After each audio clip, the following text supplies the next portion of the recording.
Hi student, मैं विकास sir आपका स्वागत करता हूँ। बात करते हैं कुछ क्वेश्चन के बारे में। बीपीएससी में आपसे क्वेश्चन पूछा जाएगा। बीपीएससी अपने बहुत ज़्यादा इंपॉर्टेंट रखता है जो आप टीचर की तैयारी कर रहे हैं बिहार में। तो बात करते हैं ईस्ट इंडिया कंपनी के बारे में। भारत का पहला कंपनी था ईस्ट इंडिया कंपनी। जी हाँ, याद रखेंगे, भारत का पहला कंपनी ईस्ट इंडिया कंपनी था। सबसे शक्तिशाली माना जाता है जिसने अंग्रेजों ने शासन किया था।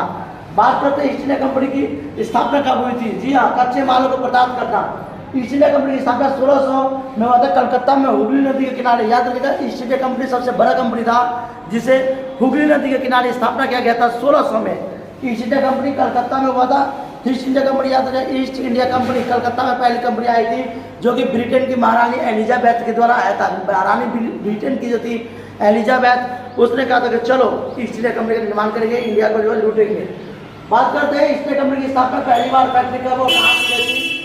कब, याद रखिएगा, कब और कहाँ की गई थी। तो कब और कहाँ की गई थी मैं बताता हूँ आपको।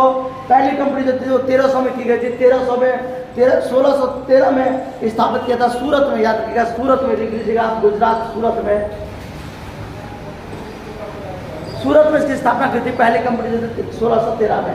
अंग्रेजों ने कौन सी नीति को अपनाई थी। फूट डालो और शासन करो की नीति। फूट डालो और शासन करने की नीति को अपनाया था अंग्रेजों ने। अंग्रेज ने कहा था कि हिंदू मुसलमान को लड़वा देते, ये दोनों आपस में लगे रहेंगे और हम यहाँ से सामान को सप्लाई करते रहेंगे।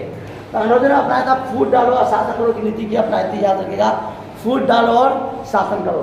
फिर आता है मीर जाफर, कहाँ के नवाब थे। जी हाँ, मीर जाफर, जिसको सिराजुद्दौला ने, जो सिराजुद्दौला को मीर जाफर ने मारा था। याद रखिएगा, सिराजुद्दौला पहला राजा थे, मीर जाफर उनके सेनापति थे, उन्होंने ही उसको मार दिया था। मीर जाफर जो सेनापति थे, बाद में इनको भी अंग्रेजों ने छोड़ा नहीं, इनको भी मार दिया था। मीर जाफर जो बंगाल के नवाब थे, बंगाल के सेनापति थे। मीर जाफर कहाँ के नवाब थे, तो बंगाल के। पहले सेनापति थे, बाद में नवाब बना दिया गया।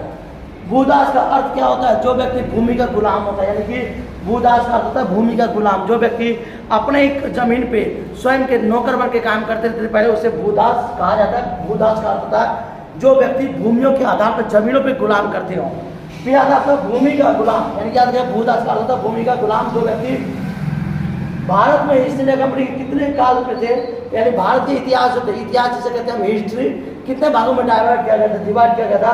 पूर्व पाषाण काल, याद रखिएगा, पूर्व पाषाण काल, मध्य पाषाण काल, जो मध्य पाषाण काल यानी बीच का काल, और नव पाषाण काल यानी न्यू टेक्नोलॉजी काल।